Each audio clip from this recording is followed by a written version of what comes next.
Magandang araw mga kaibigan. Pag-usapan natin ngayon ang bangayan o sagutan ng mga kongresista at ang mga senador, lalo na si Senate President Escudero. Dahil nagpahayag na ang Senate President na walang mangyayaring impeachment trial habang naka-break ang mga senador. Sa June 2 na ito matatalakay. Eh, ang mga ibang kongresista, sabi nila, simulan nyo na. Huwag nyo kaming apurahin. Ito, pakinggan natin ang mga pahayag ni Senator Escudero at yung pahayag naman ng mga kongresista. Those calling on the Senate to act on the complaint immediately, to which the Makabayan bloc hit right back. Man siguro makatarungan o tama na pagkatapos nilang upuan ito ng ilang buwan. Biglang pwersahin, pipilitin at sasabihan kami ng sino mang galing sa Kamara na, huy, bilisan nyo, aksyonan nyo, ano ba kayo? Hindi ganon at hindi ako papayag din nun. Kung nagpa-banjing sila gawin ito, siguro wala naman silang basihan ngayon na madaliin kami, lalo na nasa huling araw na ng sesyon.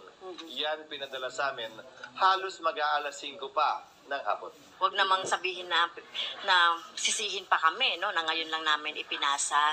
So kung kagaya ng kasabihan, kung gusto ay pwedeng gawin, di ba? Kung ayaw, maraming dahilan at maraming sinisisi. So hinahamon ko ngayon si Senate President Escudero na come on, i-ano mo na, no? I-convene mo na yung Senado as impeachment trial court. Still, Escudero says the Senate may conduct a review of the articles of impeachment and familiarize themselves with the task of being senator judges in the trial during the break. As for the trial itself, the Senate President says VP Sara can represent herself since she is a lawyer, but she cannot be forced to testify. That would be expected. Sinabi na niya yan, abogado siya, abogado rin. Si Vice President Sara Duterte, abogado rin yung kanyang asawa. Hindi ko na ikakagulat yan kung mangyayari man yan. Impediment to that. There is none.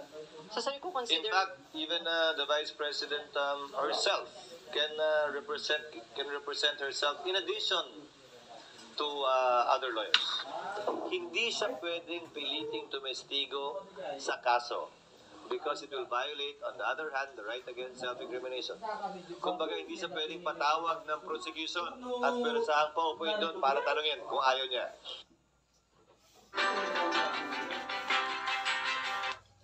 So, yun po. Pabanjing-banjing kayo dyan. Bakit kaya pala, no? Bakit pinatagal ng mga kongresista yung impeachment complaint? Halos 2 buwan ba yun? Tapos biglaan na lang na transmit, last minute na.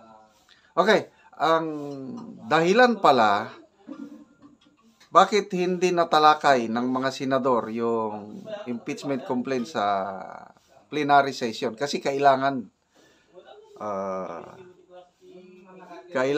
na matalakay sa plenary session bago ito maaksyonan, bago makonvene yung impeachment trial. Okay? Dito medyo na-underestimate siguro ng mga kongresista ang rules sa Senado. Akala ng mga kongresista siguro, once nga transmitted, outright, aaksyonan na ng mga senador. Yun ang kanilang expectation. Hindi. So, nagkabuhol-buhol na. Dahil very firm ang Senate President na hindi matatalakayan dahil hindi na-discuss sa plenary. So, ito ang dahilan na isubmit yung impeachment complaint alas 5 ng hapon.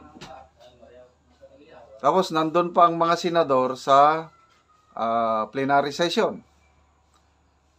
Ang secretariat ng Senado na nakatanggap, kailangan i-verify muna niya ang mga signatures. Kasi baka naman yung mga signatures, peke ba o ano, Kaya doon nagtagal yung verification of signatures ng mga kongresista na nag-endorse sa impeachment complaint. Karapatan naman ng Senado yun. Dapat ngang i-verify. So, sa tagal ng verification ng mga perma, nag-adjourn na ang mga senador sa kanilang plenary session. At dahil doon, nag-adjourn, wala na, hindi nabuo ang impeachment court, dahil nga hindi na pag-usapan sa plenary session. Kaya yun. So, ang mga kongresista, lalo na itong si Congresswoman Castro, hinahamon niya nga, come on, simulan nyo na. Huwag nyo kaming apurahin, sabi naman ng Senate President. Okay?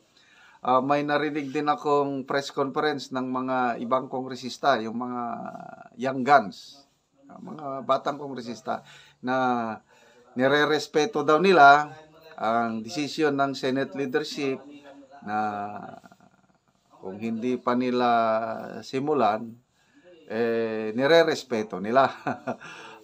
So, the only way na matuloy ang impeachment trial na hindi na hintayin ang June 2, kung ang presidente magpatawag ng special session according to ex-Senator Franklin Drilon. Kaya lang, sabi naman ni Senator Escudero, ang Pangulo pwede lang magpatawag ng special session ng Senado to pass important legislation. Hindi pwede na magpatawag ang Pangulo ng special session para lang mabuo ang impeachment court. So, medyo, kanya-kanyang pananaw na, kaya abangan natin ang mga susunod nga kabanata. Basta, yan na, hamunan, bangayan, Senate President versus mga kongresista. Okay, mga kaibigan, salamat sa palagi ninyong panonood sa ating channel. Nagkakaroon tayo ng income dahil sa inyo. Ang ating income sa channel na ito, tinutulong natin sa Tribong Talandig sa Bukidnon. Namimigay tayo ng libreng pako at yero sa kanila para makapatayo sila ng sariling bahay or ma-repair nila ang kanilang mga sira-sirang bahay. So, panoorin nyo ang video na ito. Kabalikat kayo sa pagtulong sa tribo. Salamat sa inyong panonood, lalo na yung mga hindi nag-i-skip ng ads. Malaking tulong po yun. Yung pabayaan nyo lang ang ads na matapos para mas malaki ang kita natin. Ano ni siya ang sa tower, mga balay. Niya si kuya nag-ayos sa iyang balay, katong nakahatag sa iagero siya mahingod to ya. Nangkong kasab. Taod na gyud ang yero nga gihatag sa imo. Taon na gyud ang hero gyud kay murag dako na salamat ako nga nagaw si hero. Hindi ako matuluan. Dol diri ya. Natulog ka pa. Apas na sa ulan. Kakaulan na pod. Kaulan na pod mura og di ni mapungahan karong atop na patuluan sa kusong balay dia. So batuluan siya sumabalaka ka kay gadali-dali ka kay kaulan na pod. Ulan na pod. Muna nga gadali ang ginato makatop ta kay parang hindi na ta maulanan. Pasalamat pud ko aning hero nga nahatag sa ko deserve na po ni sa Panginoon na mataga-agsin. O nagpasalamat po ko sa nagkuan ba?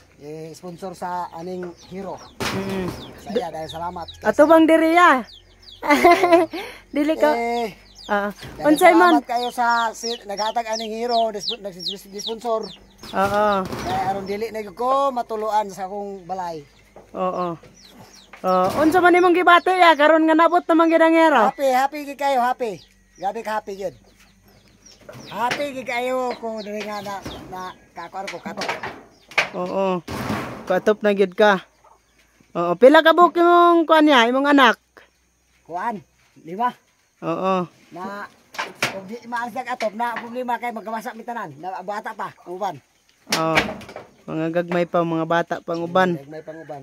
Oo, so gadali-dali gid ka kay Dali ko kay gawa na ulan na gayud. gaulan na gyud oh. Gatulo na gyud. Tagay sa ko sa buksin ma. Ko sa buksin. Oh, kuan na gyud ya ba kanang nindot na gyud kanang bago na tag-atop. Nindot na gyud. May ko lagi siya, may ako lagi yung kali usaban ba. Oo. Since ugatop. Oo. Sa kapalid. Oo, sige, salamat. Thank you. Bye-bye. Oh, sige, God Salamat bless. sa nag-sponsor. Oo. Kilisang Hero. Salamat. Oo. Tayo. Oo.